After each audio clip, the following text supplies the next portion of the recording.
Welcome to another episode of Inside the Headset with Palestine High School head football coach Kyle Ralph. I am special teams coordinator, wide receiver coach Wes Anderson. Coach, second half of the 2014 state championship game today against New Prairie. We were lucky enough to have the quarterback of that team, our assistant quarterback coach Alex Neely, with us yesterday. Coach couldn't make it today.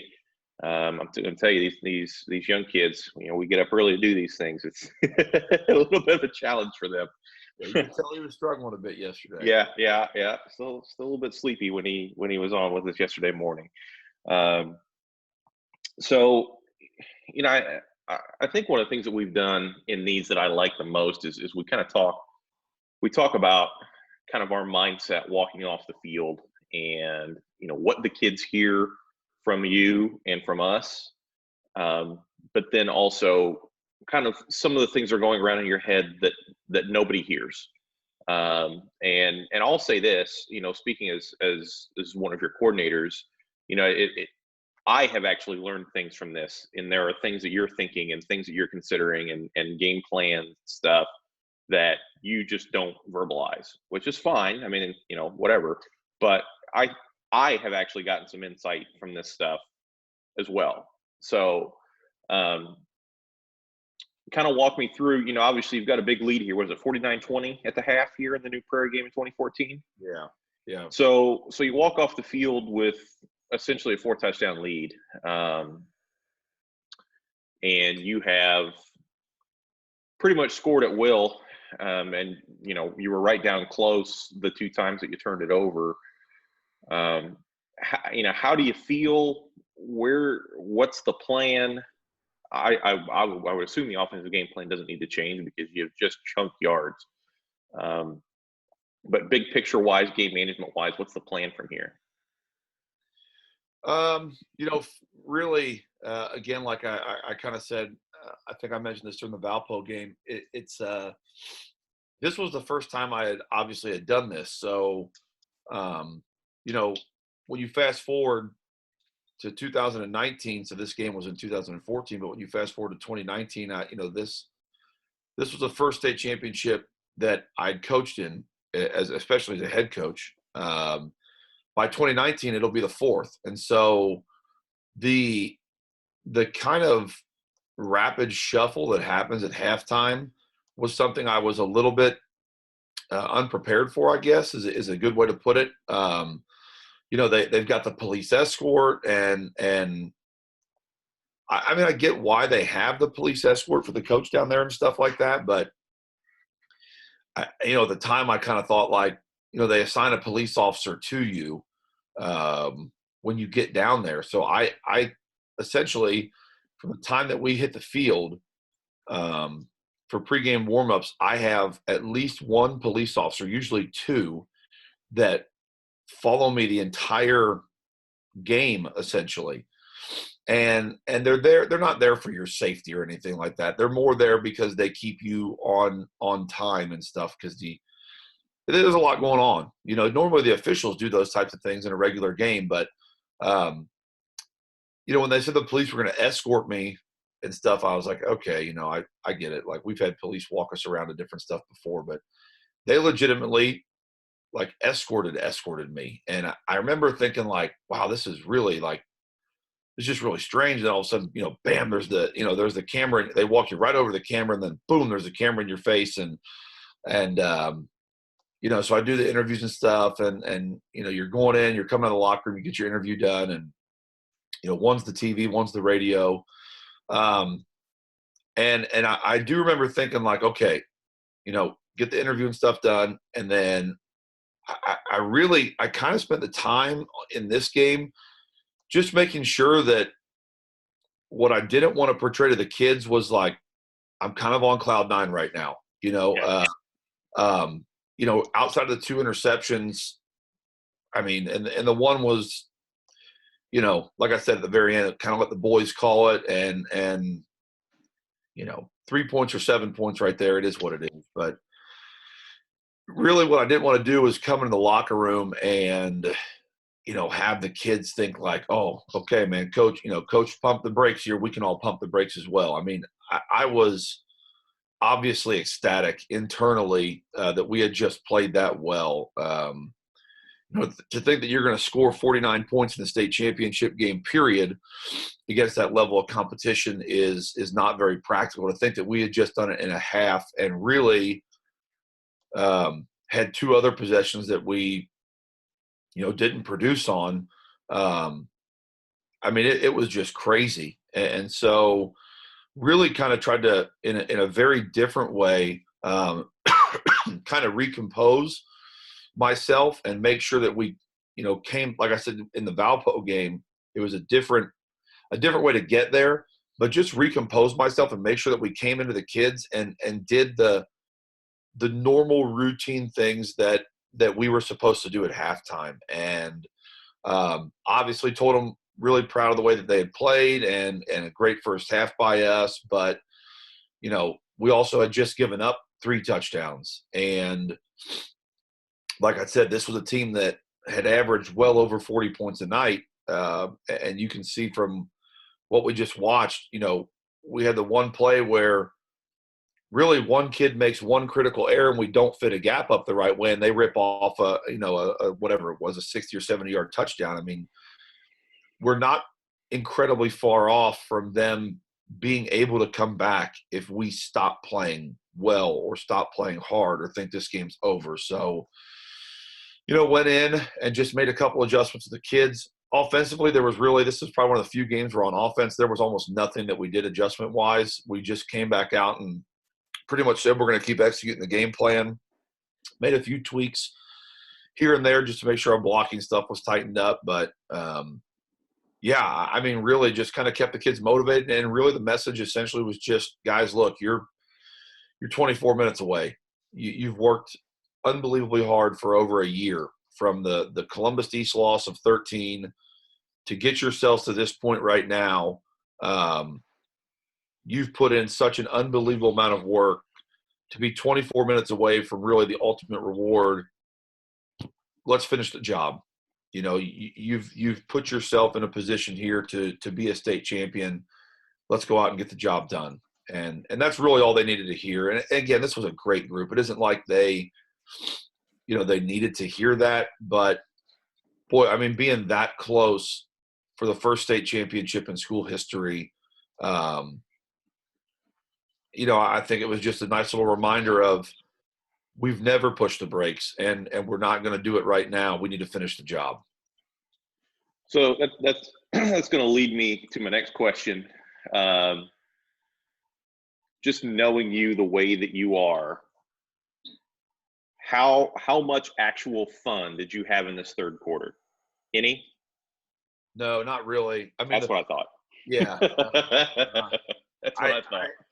I usually feel like for the people who watch the games and see the games, there's bits and pieces of the game where I really have some moments of fun with the kids and stuff like that, and kind of let the game day guard down, I guess is probably a good way to put it,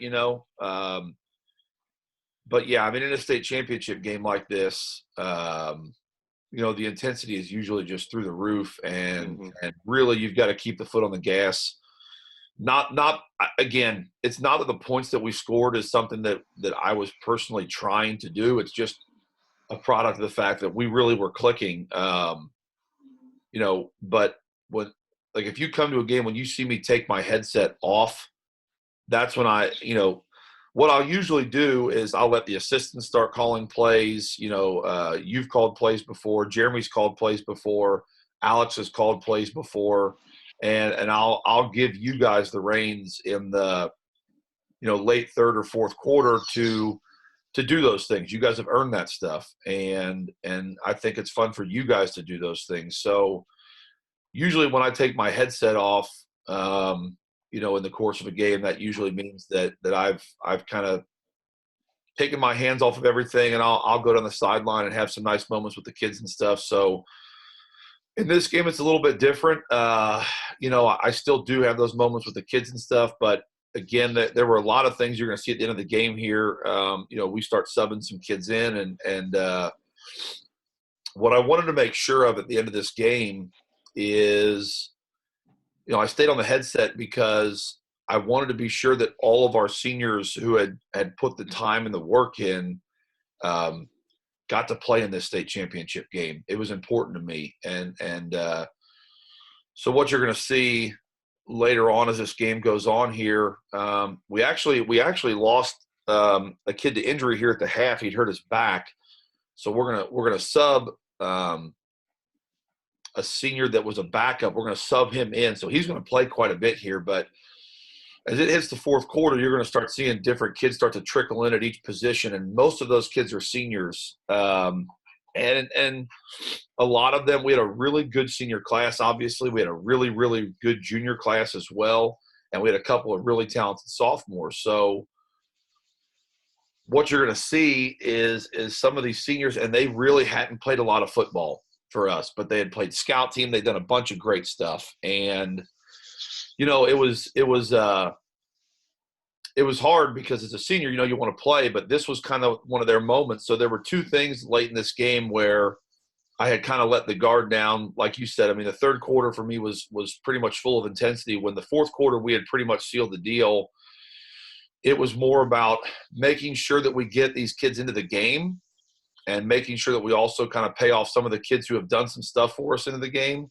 But I really also it was almost kind of like a dugout call in baseball. I wanted to bring these seniors out of the game essentially one at a time and keep on bringing them out of the game one. And you know, every time that we brought one of the seniors out to put another senior or a younger kid in there to get them that on-field experience, it really was like a dugout call where the fans just cheered their butts off for them. And to me, that was really important and really special. You know, each one of those kids got their opportunity to kind of have their round of applause and kind of their curtain call to end their careers here. And it was really, really cool. And I met each one of them kind of on the field as they came off. Sterling, Gabe, Noah, James finally later on gets his final carry of the night and stuff. And you know, to give each one of those seniors a big hug, Garrett, who had done so much for our program to get us to that point, to kind of bring each one of them out one at a time as their final moment as a Dragon was really, really cool. And so that's kind of where the guard came down. But no, the third quarter was still full of intensity. Yeah. Well, let's hop in here and get going. It's probably going to go pretty quick here, but I you know, hopefully we'll find a few little nuggets here to stop and comment on. So, like I said, 49-20 as we go to the third quarter here, and they're going to start with the football.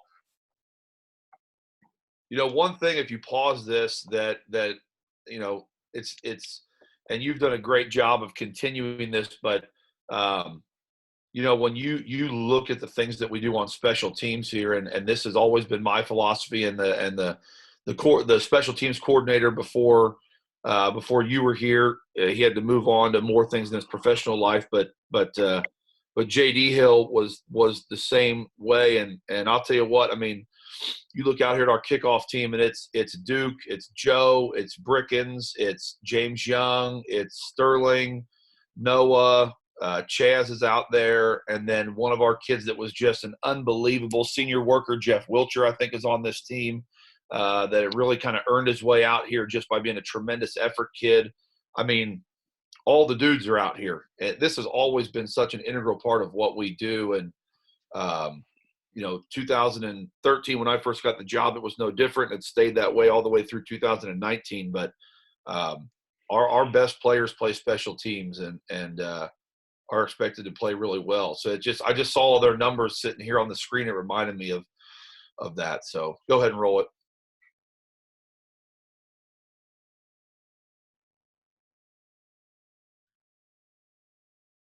Nice little touch back there. Yeah, we got a good little hop on that one.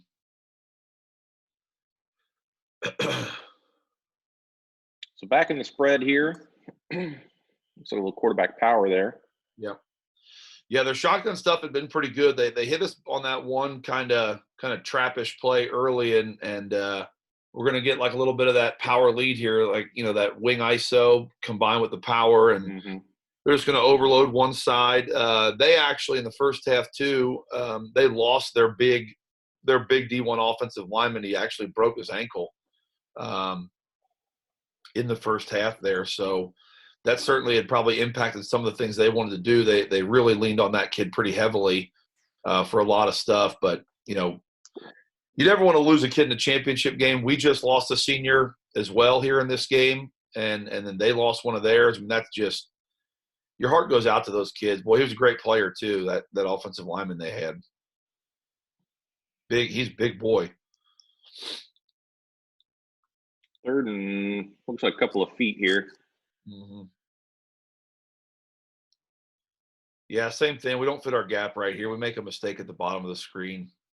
We're playing a couple backups, and a couple guys are out of position right now.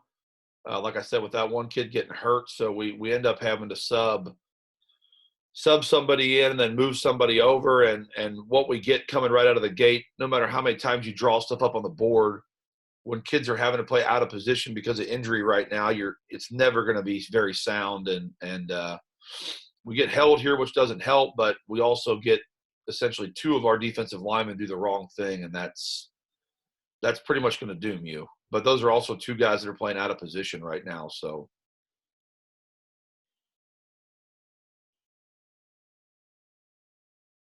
this is a really good play here. Good job on the edge by Joe. Those outside backers are doing such a great job with their hands and their leverage and their shoulders, keeping everything pinned inside of them.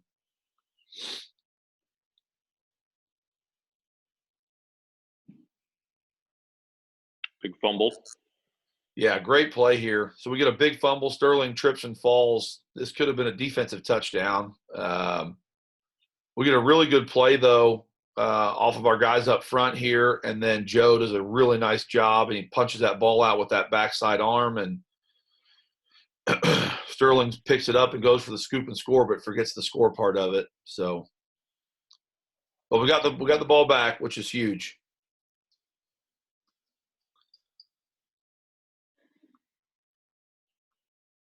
So you can tell too, like coming into this half, they started to loosen up a little bit because we've hurt them so bad in the passing game. You can actually tell the difference now. Like this safety at the top, he's not even paying attention to the box anymore.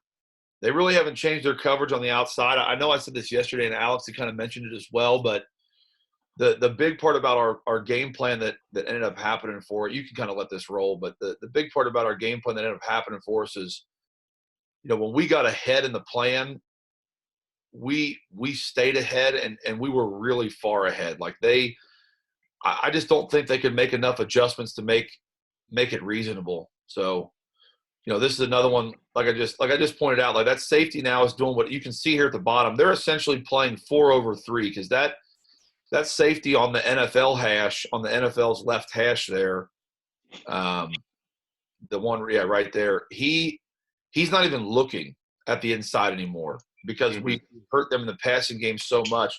The kid up top doesn't really have any choices now either. Like we've burned them on the inside leverage stuff, but they really don't have any other options here. And that's kind of what I was saying. Like we had just gotten ahead of them in the plan, and then they really just had no choices.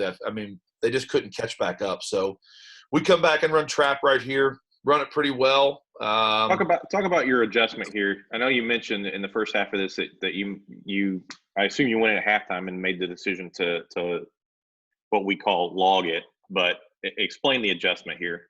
Yeah, he goes for a log on this. If you watch this play, David actually at the left guard does a pretty good job. He actually jabs a little bit with his left foot and gets this guy to hesitate because they were wrong-arming us really hard. And it gives us – Matt is actually looking at 70 coming around there, is actually looking to log that guy. And he ends up – when he gets there, he ends up making a really great adjustment because he can actually get underneath of this kid and really just kind of bodies him up and ends up kicking him out. What we thought we were going to get was a little bit more of a log, and Matt adjusts himself really well. So we end up not having to bounce this trap, and we hit it right down the pipe. It's a really good run by James here for another big touchdown. for those of you that don't know, a log means that if that defender we're trying to trap up here turns and gives us his right shoulder, we're essentially going to collect that shoulder and then pin him down inside and run this play a little bit wider. What we want to do is kick him out and run this play inside, but teams that are really well coached, sometimes you can't accomplish that, and they give you that opposite shoulder, so you can't trap block them. So we end up kind of getting a good square body block here, and yeah, another big touchdown. Again, it's a 2-play drive. I mean, we've scored really, really rapidly in this game. That can be really defeating. I think we're 2 minutes into the half, and again, it's already 56 to 20 or whatever.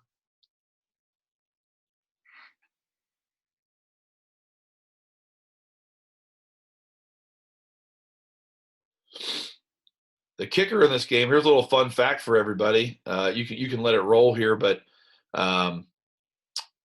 the kicker in this game, who actually ends up setting a state record for most PATs in a game, for those of you that are new Pal fans or faithful or have been around the community for a long time, that's Kyle Barton, who's Adam Barton's son, who used to be the boys' head basketball coach at New Pal when I got the job here, and then became an assistant principal and is now the principal over at Eastern. So Kyle was a great kicker for us. Unfortunately, ended up hurting his hip a little bit later on in his career, and had to kind of pump the brakes some as far as kicking duties. We had Spencer as well, so they kind of shared duties there. But and then really one of the more unfortunate conversations I've probably ever had to have, and I supported him 100%, but it was heartbreaking. Going into his senior year, then Kyle got an absolutely incredible internship opportunity. I believe it was down at Eli Lilly, and had been a 3-year varsity kicker for us, and got an internship down there that essentially it wouldn't allow him to ever practice ever. He would have made 0 practices throughout the season, and even some of those Friday nights were going to be iffy as far as even being on time for stuff. So he had to step away from football and miss his senior season playing. So that was tough. That was him. He's a sophomore in this film here.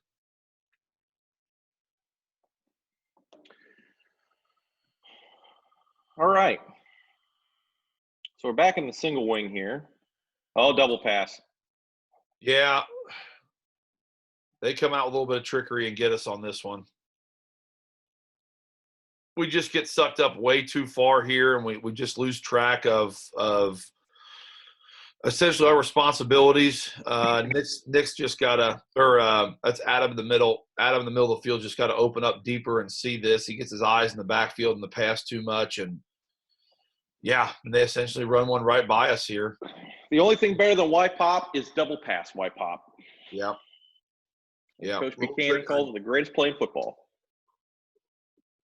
Little trickery gets us. We just get our eyes way too far in the backfield. We lose responsibilities here, and they hit us for one.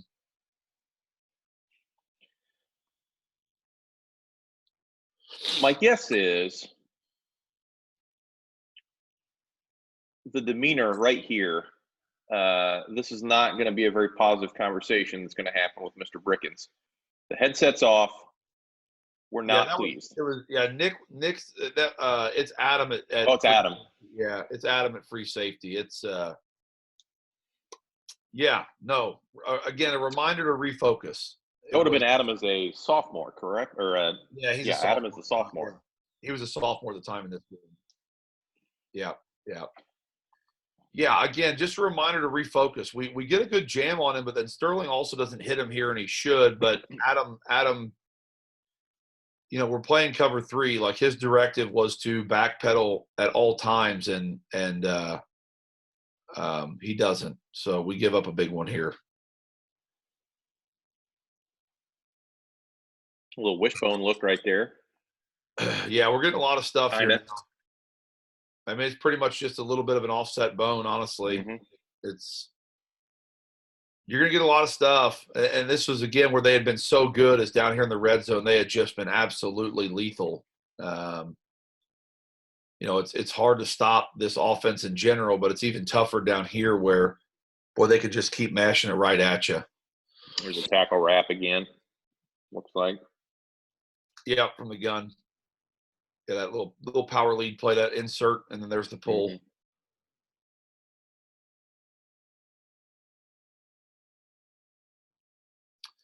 Their quarterback was really good with his feet too. I'm telling you, that kid was a really nice player. They've had some really good running quarterbacks up there.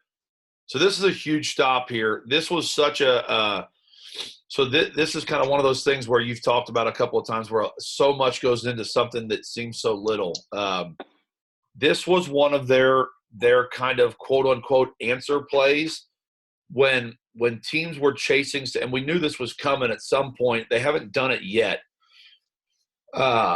This was one of their kind of, counter plays to when teams were chasing things down on them from the backside, which we've been able to do pretty well. This was one of their counters to that. They normally don't read things that much, but they would have this quarterback essentially pull on naked every once in a while, even if it didn't make a lot of sense.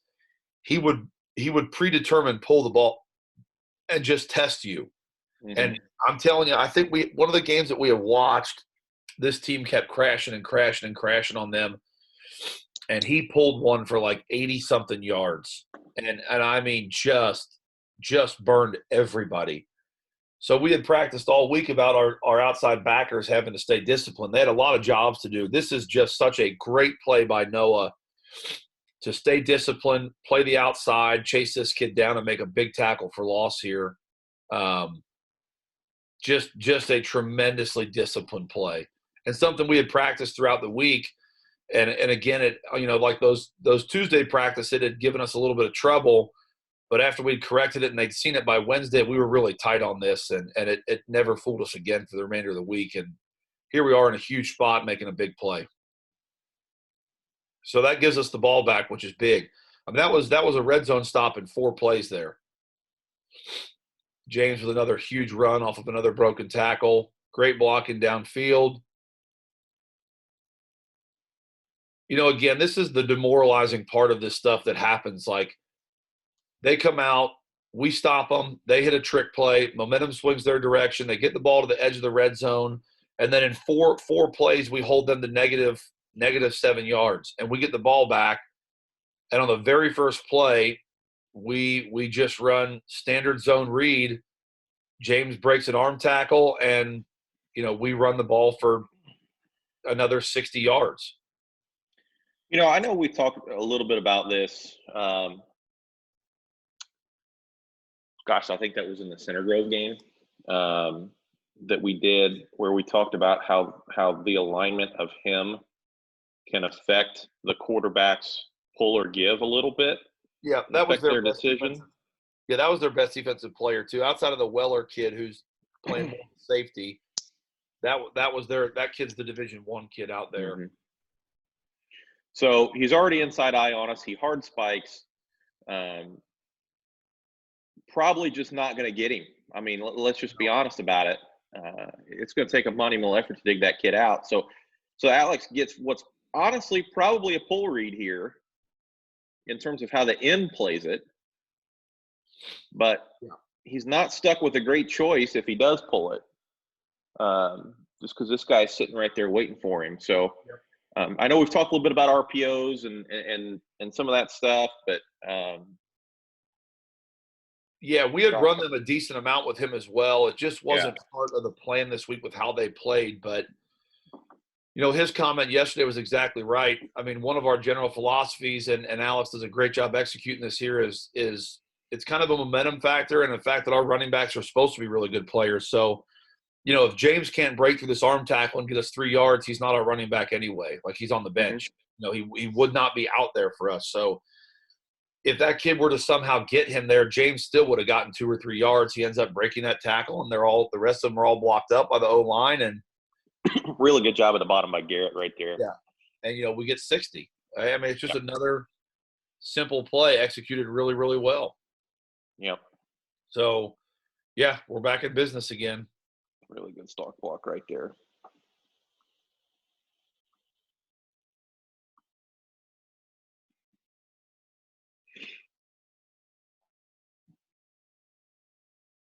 There's your pull right there. This is the one he breaks this kid's collarbone on. It was, again, you never want kids to get hurt, but I remember this play. Even Alex came over and, give him a little pat on the butt, and he goes, "Coach, oh my God." He said, "That kid's hurt." I said, "What?" And he said, "Yeah, I heard his collarbone snap. He had to have broken his collarbone." And I think that's what he did. They came out and they got him off of the field. They're the trainers and stuff for their team and whatnot. And you never want to see that, but I do remember that moment of just like, wait, what do you mean? What do you mean you broke his collarbone? I mean, Alex was a big boy. I mean, he's, I think in this season he's 185 or so pounds probably during this season right here, 185, 87 pounds, something like that. So, and he ran physical. So yeah, so now we're 63-20. Now the conversation on the head, I start to lighten up a little bit here, obviously, but I mean, that was another 2-play drive, by the way. I mean, we're scoring so rapidly here. It's honestly kind of mind-boggling at this point. And you get to like I said at halftime, I'm just on, you're kind of on cloud nine internally, though our special teams here are going to struggle again. But I told you their special teams were really good. Their 2 returners were dynamite kids. That the Weller kid was one of the best all-around players. He was smaller, but he's one of the best all-around players we've ever played against. I mean, he was so good. Just a flat-out football player. I mean, just a ball player. There wouldn't be a team in Indiana that kid wouldn't have played for. He didn't go to a major college, and I actually think he made the decision to not play college football at all. But there isn't a team in Indiana that kid wouldn't have played for. He was spectacular. It doesn't make giving up a kickoff return like that acceptable, but I'll tackle ramp to the other side here. Yep. So anyway, the conversation now in the headsets here, obviously, is we got to keep playing. But if we keep going like this, it's time to start getting some kids in the game. We've already subbed a little bit here on defense, and we're putting some new defensive linemen in at times. But yeah, we're gonna start looking to get some kids in the ball game here.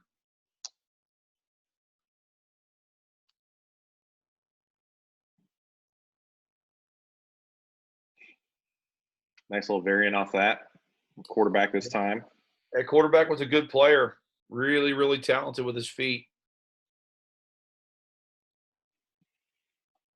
Again, this stuff's not easy to stop because it's not incredibly conventional.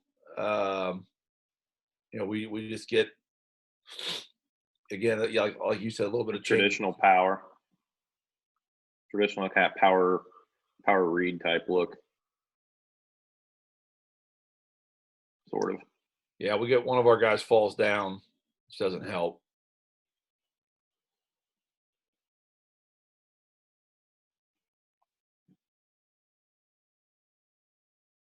Kind of a bounce and a fold, kind of an ISO look here. He's going to insert.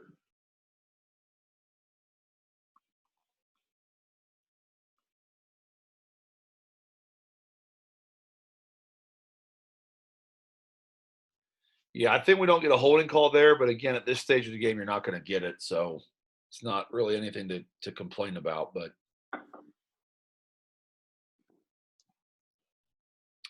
I do remember being a little bit surprised that as this game went on, I don't think they're really ever going to, and some of that was probably because of short fields, but like this was the most onside kick that I think they really ever did, and it was kind of like a middle squib almost.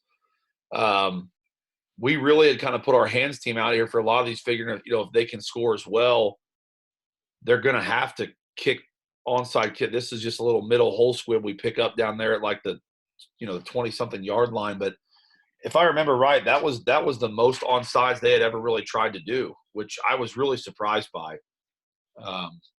Well, and the thing is too, at some point, and I don't say this um, to poke fun, but at some point, if you're not going to stop them anyway, it don't matter what yard line you kick the ball to. You might as well try to get it back. Yeah, exactly. That's kind of what I'm saying. Yeah. What does it matter? You might as well try to recover it and get your offense back out there, because your defense is going to give up 7. So, yeah.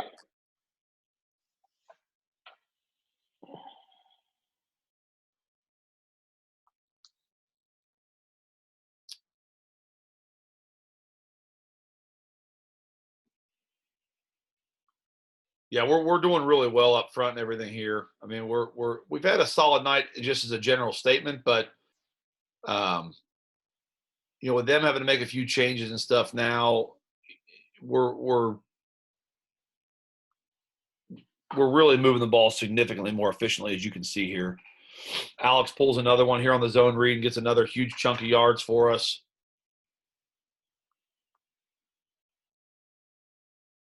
So this is where that kind of what you talked about a second ago, that guy, we actually have a blocker for him on this one. And so shows here. Get up that guy. Yeah, we lose the whole thing, but he makes a good pull. We get a hat on that guy. Alex ends up one-on-one with pretty much a safety player and beats him and gets another massive run for us here. I think in this game we set records for total yards, points. I think James has the record for yards in a game in 4A, rushing. I think we had the team rushing yardage record in 4A. And we really had a good night running the football, obviously. I mean, you've seen us rip off a couple huge runs here. So I just want to talk for a second about the consistency of things and the way that we do things. Because when I see this defensive structure and we've got a bubble call on here, we don't throw it. I assume he thinks the picture's a little bit cloudy out here, but what you'll see, his rule is always the block the most dangerous guy. What you see here is pretty much exactly the same way that we block this bubble in 2019 against Center Grove and throw this ball to Max and Hook for about a 60-yard touchdown. It's the same thing. Come in, crack that guy. Yeah. Noah's just a little bit too far in the line of scrimmage for him to probably make that throw reasonably, and so he pulls it. But, yeah, literally the exact same thing. Mm-hmm. Yeah.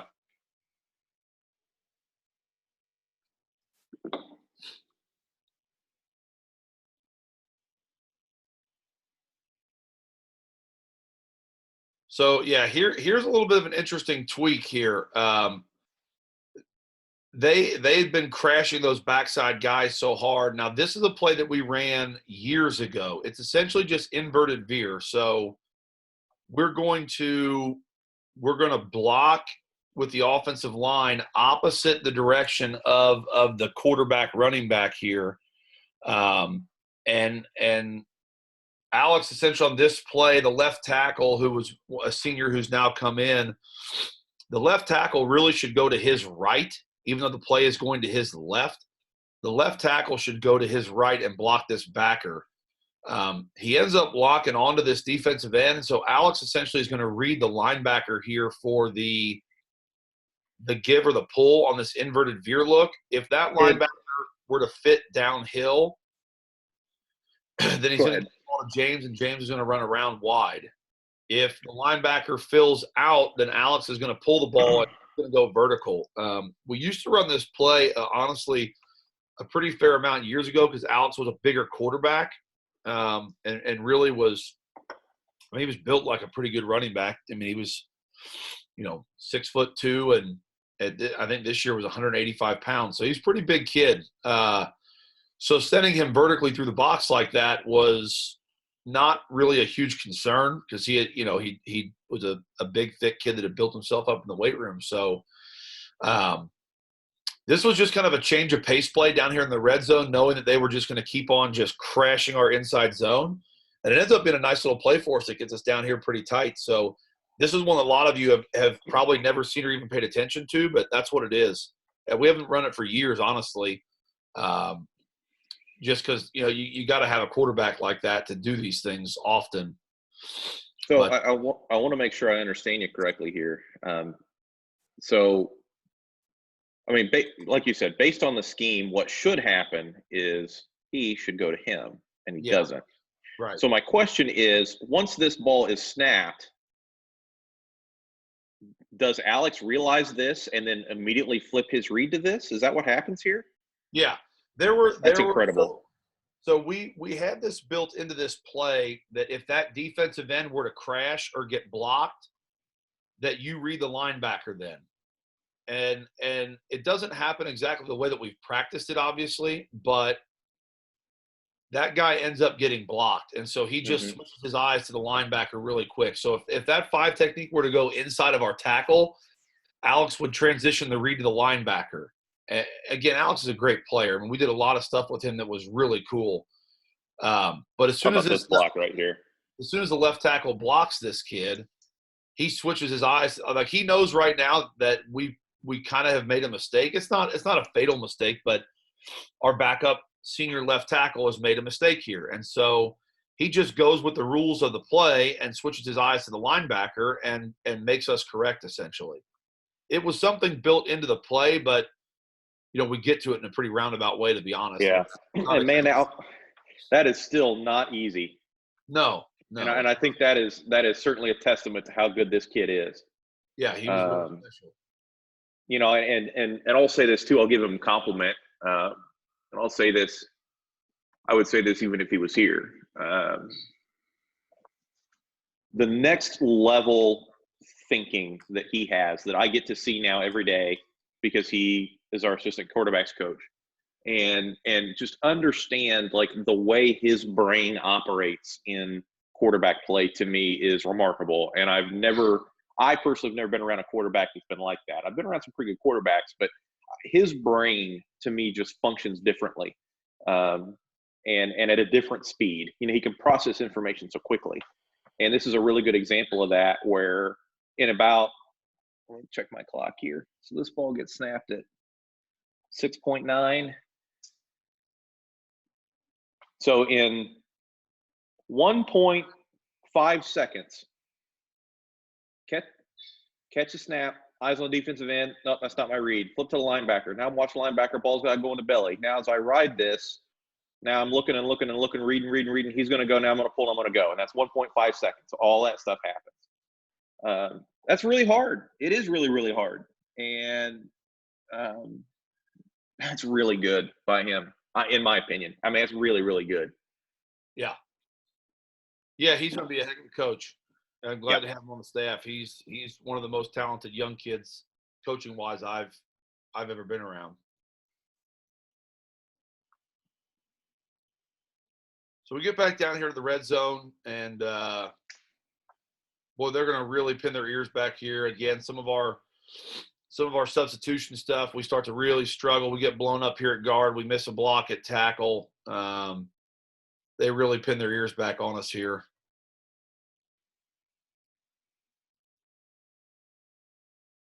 We try to run a little bit of our midline play because we really haven't blocked that kid very well all night, and this one doesn't go very well either. So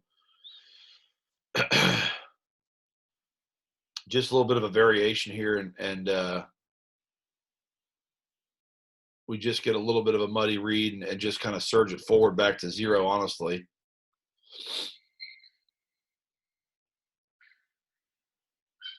So we call mesh because they're playing such a heavy box and cover 0, and we run mesh and sneak Noah out, who again was such a great target and a huge mismatch. The kid covering Noah is standing up there on about the 2-yard line, and we're on the 7.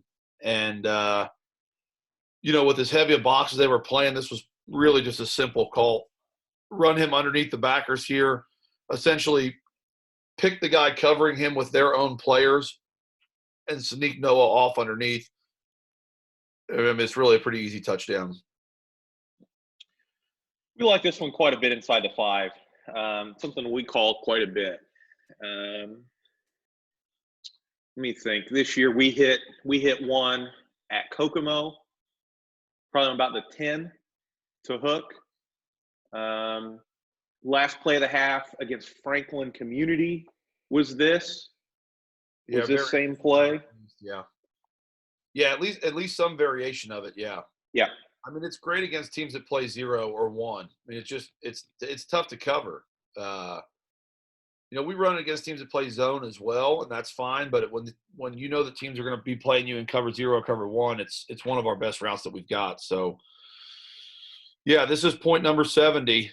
I mean, it's still the third quarter right now, and now again, we've already been subbing a couple of kids in and putting them in some different spots here, and now we're going to start to pull the troops here and there, and get more and more of these seniors onto the field now, and especially as we hit the fourth quarter here, you can let this roll some, but as we hit the fourth quarter, I mean, I think it's 70 to 28 at this point or something. All these guys are going to start coming out of the game here shortly, at least in some of these different spots. Our D-line essentially we've already rotated kids there, but we're going to start kind of, the hard part about this is it's not like at this stage of the game they can really quote unquote come back, but you're in a state championship game, and if you put the JV out there against a state championship caliber team, they're going to absolutely roll you up. I mean, they're going to score. Well, they score 14 points here. As soon as we get all the subs in, technically, I mean, we just make boatloads of errors, and they pretty much bang, bang, score back-to-back touchdowns. I mean, like lightning fast. So we're going to kind of sub in increments here, and starting with the guys on defensive line and then moving back from there, we're gonna start taking kids out of the game. So we have another short field here.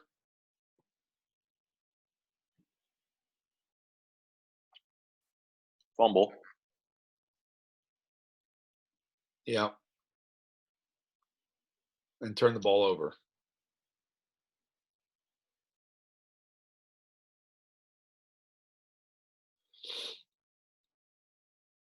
Almost like a fly sweep type look here. Yeah, it's almost like a little wing counter from Yep. Flex Holland, really. I mean, it's again the volume of things that they did. It's a really nice open field tackle. That's actually one of our backup seniors out there right now as well. That's a really good open field tackle.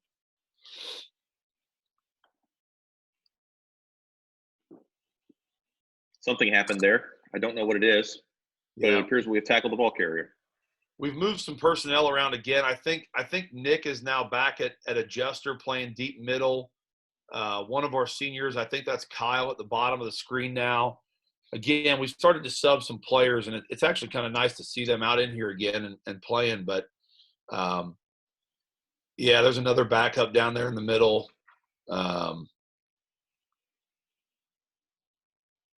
You're gonna see a lot more kind of sloppiness in assignments here as this goes on. I mean, some of the stuff is still pretty good, but really on both sides of the ball with some of these. I mean, there's a point in this game where we've gotten all the seniors in. The seniors are playing, and I remember I think probably one of the funniest conversations that I had throughout the course of this game.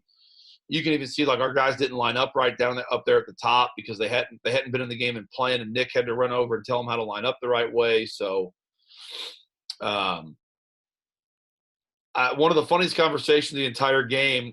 We're putting kids in, and I always like to reward kids that have done a great job and worked hard. You get what you earn in our program, and that goes with playing time on a Friday night. If you don't play scout team or your scout team effort gets you removed from scout team, then on Friday nights you aren't rewarded with playing time. It doesn't work like that. And one of our best scout team players for the whole year, he played a little bit of varsity for us as well, but Brett Luker at this time was a sophomore and had a great year for us as a as a scout team player.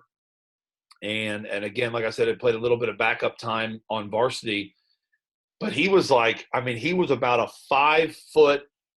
5'10", maybe 5'11", and about 140-pound sophomore at the time.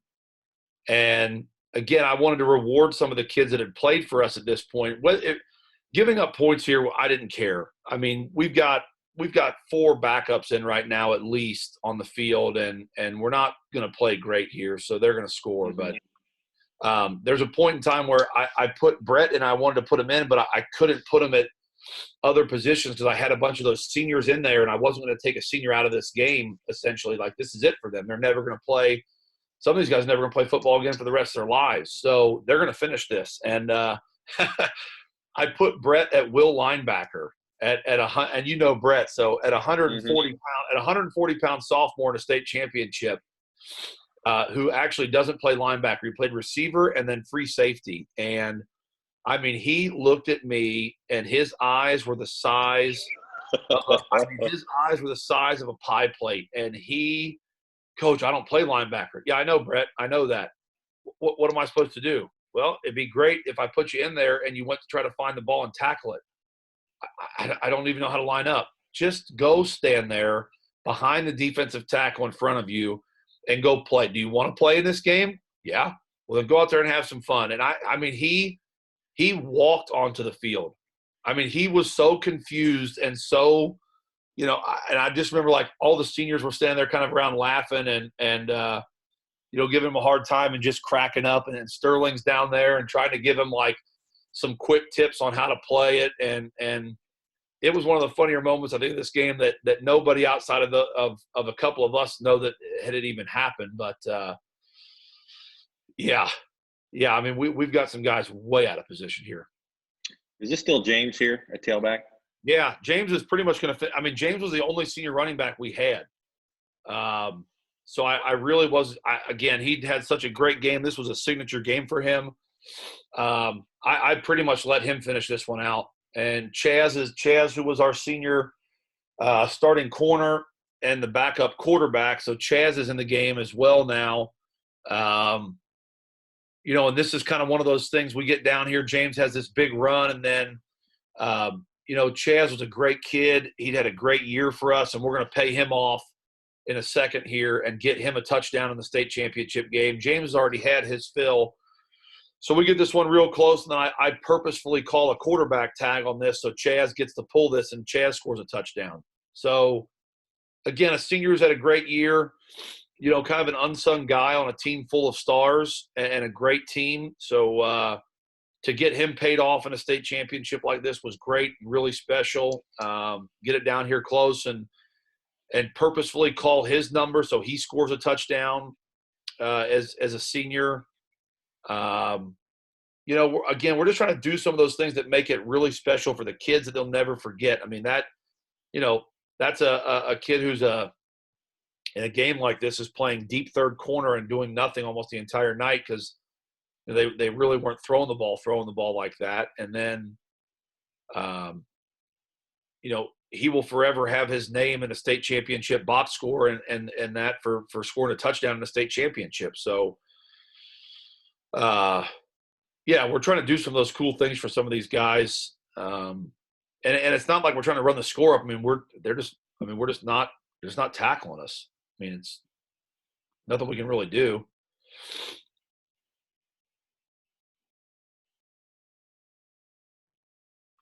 So now you're starting to see the substitutions are going to trickle in a little bit among the other position groups. We've got another young linebackers in the game now. We're trying to cushion that by leaving Sterling and Gabe out there for just a little bit. So we're moving moving more people around.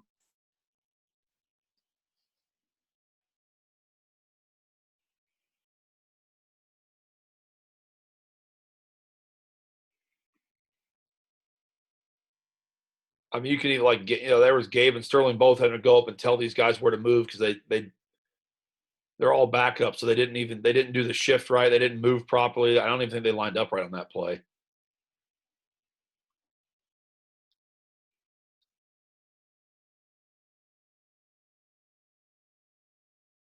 Fumble there. Yeah, I'll say this: the kids still all play hard. I mean, even despite the fact that these guys really don't get reps throughout the week and stuff, and they're going to make mistakes and whatnot. Our kids, regardless of what you know, are you first team, second team? Are you a rotator? What they all play hard. I mean, they're playing their butts off here.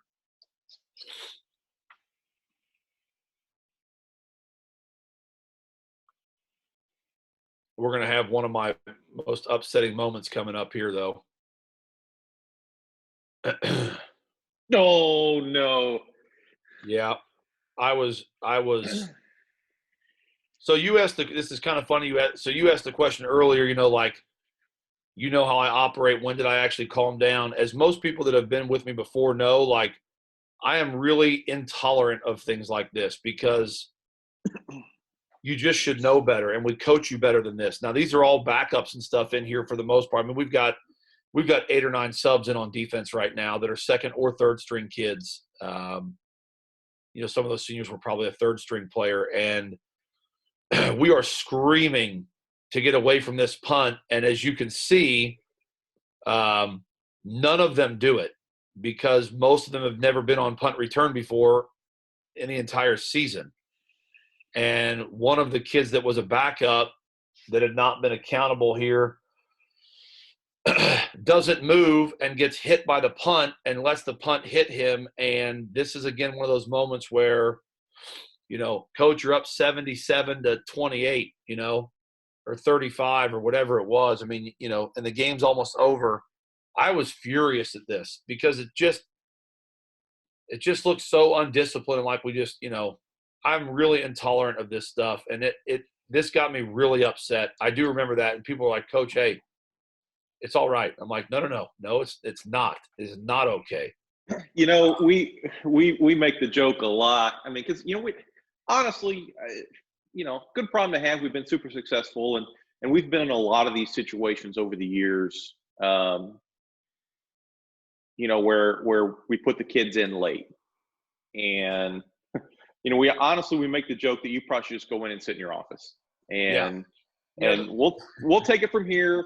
You know what? I'll call you when the horn goes off. You come back out, talk to the team, and we'll go home. Because I know you stand down to the end, and I know it just drives you insane. Some of the stuff that happens to the young kids. I mean, they're young kids, and mistakes are going to happen, and like you said, there's no excuse for it. Is it going to happen? Yeah, stuff like this is going to happen when the young kids are in. Doesn't mean it's okay, but I know it just drives you up the wall. A lot of people have asked the same question you did. And the big thing with this to me and why I am that way is, the standard is the standard here. And I don't care what age level you are, we expect you to play to that. And at some point, again, why I am that way, at some point, those young players become old players. And, if it's tolerated, if it's just, oh, well, he's a backup, let it go. Well, then that kid then thinks that what they're doing is acceptable and that their execution and effort is acceptable, and it's not. And so those moments are just as much teaching moments for those kids as they are for, here's another illegal formation where this kid goes downfield again, and we cut a guy loose right down the pipe because we line up the wrong way, and they run an illegal route and don't get called for it again. But the standard is the standard, and those young kids need to understand that when they go out there, they're still accountable to everybody else and themselves and the program. And I mean, it's part of their learning. I think one of the great things about that. Sorry, go ahead and finish your point, and I'll hop in. Sorry. That's kind of where a lot of it comes from. Is if you do just shut the engines off and you let them kind of go out there and do whatever they want to do, then they feel like what they're doing has got to be acceptable, and it's not in some circumstances. And they need to know that as young players that, okay, that wasn't good. This, they are still paying attention. They are still coaching us. This isn't just goof off time out here. I'm expected to perform and play. And when they become older, they already know those things then. That young man that just got hit by the punt, he doesn't come back into this game. He wasn't a senior, but someone else is going to go in and actually, I think it might be Brett. Actually, I think this is Brett in there right now at linebacker. Do you see how far away he is from everybody?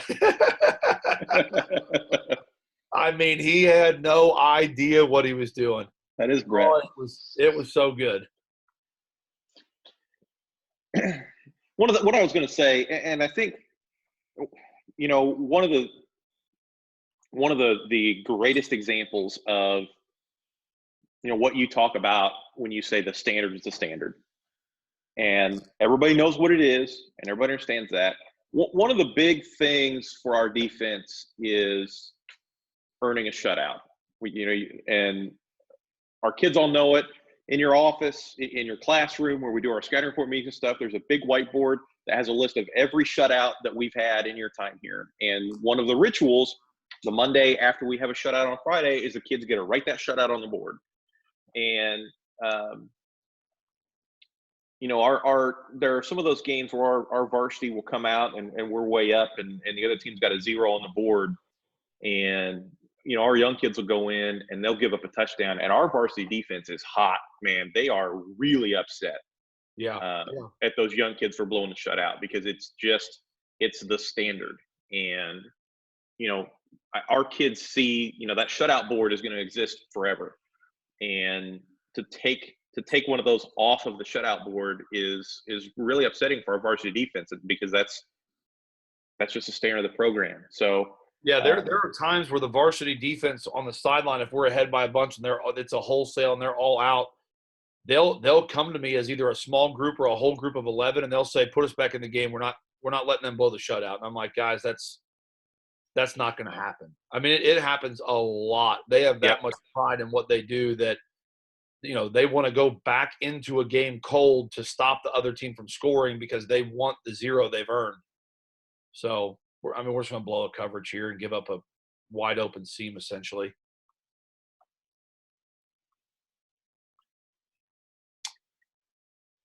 Back to the top. Was that it? That was it. Yeah. I mean, we get the ball back there and essentially just kind of run the clock down, and again, kind of have a great moment with the boys, and I think we go victory, and Chaz kneels it out and finishes it off. So I guess my question for you, and I want to talk about this for a little bit here. I'm sure the feeling is obviously joy and proud for the kids and all that stuff. But I want to ask a little bit about how you felt, like personally or professionally, as let's be honest, you're a pretty young head coach when you showed up down here. First time head coach, you lose Columbus East in 13, you come right back, you run the table, you beat East, go to the championship, pretty decisive winning the championship. You talked a little bit at the start about, your fear before the game of, this might be my only chance, and, I want to make the most of that chance. How do you reflect on that now, or not now? I'll say, how did you reflect on that in that moment after the clock hit 0, basically? Yeah, I mean, at the time, I think I had just turned 29 during this season, so I was still pretty young, and to obviously to realize that you've won.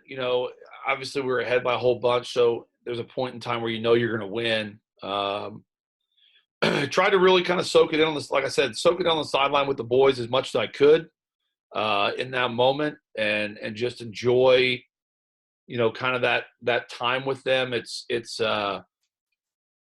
always hard. It's hard to say goodbye to your kids. We've been fortunate enough that in 3 of my 7 years, we have said goodbye on a positive note, but it's still really difficult. And that again, like I said, was a great group of kids. They've all been good groups of kids, but that was a group that really have worked their butt off, and they were a great blend of talent, and they played well as a team. So, emotionally, the biggest thing for me, I think in that regard was it was nice to well, for the first time in my life, honestly, really, end the season on a positive note, where you send kids off with a state championship. It was the first one in school history. So obviously the excitement in the community was unbelievable. To be honest, I've actually been interviewed on this only once before. Paul actually interviewed me on this not long ago, a couple of months for a project he's working on. No one's ever really asked me. Paul Gable from the Shelby County Post and Giant FM. So no one's really ever asked me that before, honestly, except for him. And now you're probably the second person. This is going to sound terrible, I guess. To some people, it's going to sound terrible, but the very first thing I can remember thinking, and this is a little bit because I'd had an opportunity in the fourth quarter to talk to, have some fun with, and say goodbye to the seniors, and then let them enjoy their celebration when the horn finally went off. But,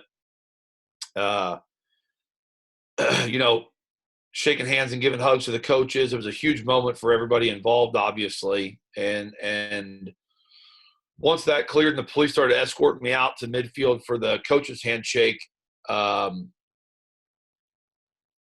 the only thing in my head was, all right, now what do we do? That would be what you would think. That's 100% what you would think. It really was, how do we do this again? Like, now what are we supposed to do? How do we do better than this? And I knew that we had to go to 5A because of the success factor now had put us there, and my brain immediately transitioned to, okay, this is over. How do we take a really good team next year and figure out a way to do this again? Because we're going to be expected to. And really, that was my big thought, honestly, throughout most of the post game is, how do we top this? How do we get the kids to come from a moment like this and, buy in again and say, all right, we won a state championship. Where do we go from here? And so I started thinking of challenges and how to present that. And really just wanting to win the next one. It's a really strange sensation. I'm going to be honest. And I really, it's a great question because I really have never been asked this outside of one other time. It is a really, really strange sensation because you really spend, most of my career as a player, all of it actually, because I never was able to accomplish it as a player. Got close, but didn't get it done. You spend your career essentially chasing what we had just accomplished. And some people do it for a lifetime. And I'm really, really fortunate to the players and to the staff that as a head coach, it only took 2 years to get it done. But it really is a strange feeling because, it's winning the state championship is not what drives me as a person. It's obviously an ultimate goal that I wanted to get to as a head coach someday, but it really isn't the critical piece of my job or my job detail. That's to, turn these young men into better young men through the game of football and send them off as better people than when they came to us, hopefully. And then obviously there's a part of that where you need to win football games. But my job detail is not to win, state championship after state championship or something like that. The number one priority is, teach these kids something great through the game of football. And you are chasing that state championship to a degree as a coach. And like I said, I'm a really motivated person. So that was part of it for me as well, especially when you got to that point. But it was, I think just the way that I'm wired in that regard, it was almost a feeling of like, now what?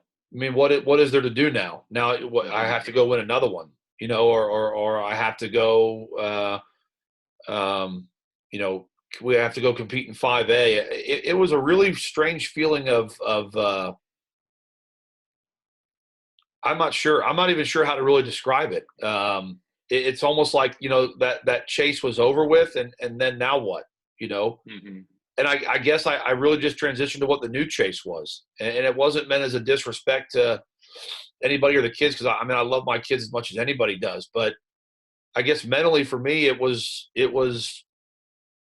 okay. Let's start another chase, and how do we do it again? You know, I was super proud of it, incredibly proud, and to bring a state championship to New Palestine after all the great seasons and teams they'd had, with Coach Shepler falling short and um, all that stuff. It was rewarding to bring a football championship to New Pal. The community had deserved it. They love the sport of football. I mean, then they came out to the games in mass. They come out even bigger now for the games and stuff. I was really proud of those things. But, to me, it really was 2015 starts now. How soon can we get back to work? Mm-hmm. Which is strange. I think a lot of people will find that really weird. But, for me, it was true at least. I think the average person would find that weird. I think those of you that know you really well, that doesn't surprise me that that's your answer at all, actually, because that's just how you are and that's how you're wired. Believe me, though, we celebrated. I have heard a few stories about how that particular evening went. Well, and the thing too, so you play the 4A game, so you play the second game. Yeah. So you get home at what, 7?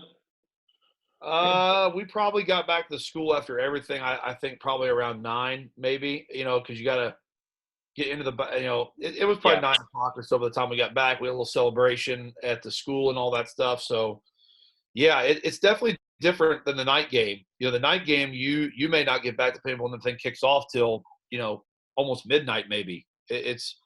It's a really different feel. So, yeah, that was the time we played the middle game. We got back to the school pretty early, and that's like the post-game celebration. The gym was, you couldn't find a seat. That whole gym, there were people standing around the walls, standing up in the back by the bleachers there in the concourse. You couldn't sit down in that gym anywhere. And again, it was, families had brought their little kids, and it was still a decent hour of the day. So, God, it was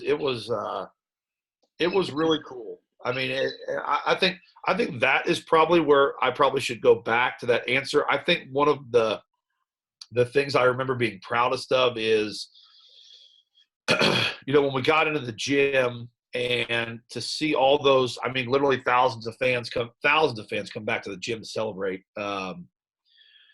To see the support behind our boys when they came walking in to the gym, and the standing ovation and the noise. I just remember feeling pretty full on that, because they deserved it. And to see our community get out and be behind them that much, and then come back and continue to show their appreciation for what those kids had accomplished, was really, really amazing.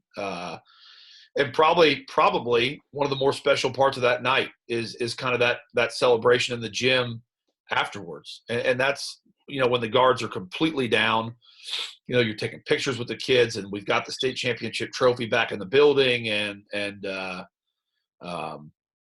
it was really cool. It was really, really, that celebration afterwards there was something memorable in the gym, and the one after the gym. So let me grab my list. I've been kind of compiling a list of what folks have asked to see, and here's what I have. basically in order, from oldest to newest. I have 15 Snyder, which is going to take about a week to do because that game's about 7 hours long. Yeah. I have 18 Center Grove, 18 Harrison, 18 Michigan City. I have 19 Franklin. Any of those really sound good to you? Well, I think it's your pick here. I'll let you choose. I mean, I think the recent ones would be a good one. I mean, 18 Center Grove or the 18 Michigan City are both really good ones. Harrison's good too. I know someone threw me a thing on Twitter the other day about the 2014 Columbus East game, which is really one of the best games we've played in. I'll add that to the list. Yeah. I mean, yeah, if you want to jump back to a recent one, obviously some of these older ones you weren't on the staff yet for, but if you want to jump back to a recent one, I'll let you go dealer's choice and Sure. pick one for tomorrow. Let's go Michigan City tomorrow because I think that's one where we can really kind of do a little bit deep dive into some scheme stuff on both sides because some of the things that Michigan City does is really interesting and I think in my opinion that was probably one of your best game plans. And I think some of the adjustments we made in that game were really, really pretty smart. So I think that's a good opportunity to really kind of get under the hood a little bit, so to speak, in the X's and O's stuff and talk about, because they had a really good plan and they also had just some really, really good players that caused us some fits. To say the least. Yeah. So I think some of the things we did there to counter that is really, really good. So let's plan on Michigan City. Didn't go Monday because I was sick. So let's go tomorrow. Does that sound good? That way we still get our 4 done this week. Is that okay with you, or you want to wait till Monday? I think we're on schedule, aren't we? Well, we didn't go Monday this week, and tomorrow will Friday, which we usually don't do. So whatever you want to do. Yeah, we can go tomorrow. That's fine. Okay. Yeah, All right. So we'll start Michigan City tomorrow, and then we'll finish Michigan City on Monday. So, all right. Well, as always, for everybody watching, appreciate you taking the time, and we're still really enjoying doing this, and we'll love to take your questions or games you want to see or any particular topic you want us to cover. Michigan City is going to be a good one tomorrow. So, all right, Coach. Well, thanks a lot, and we'll see you tomorrow. All right, sounds good.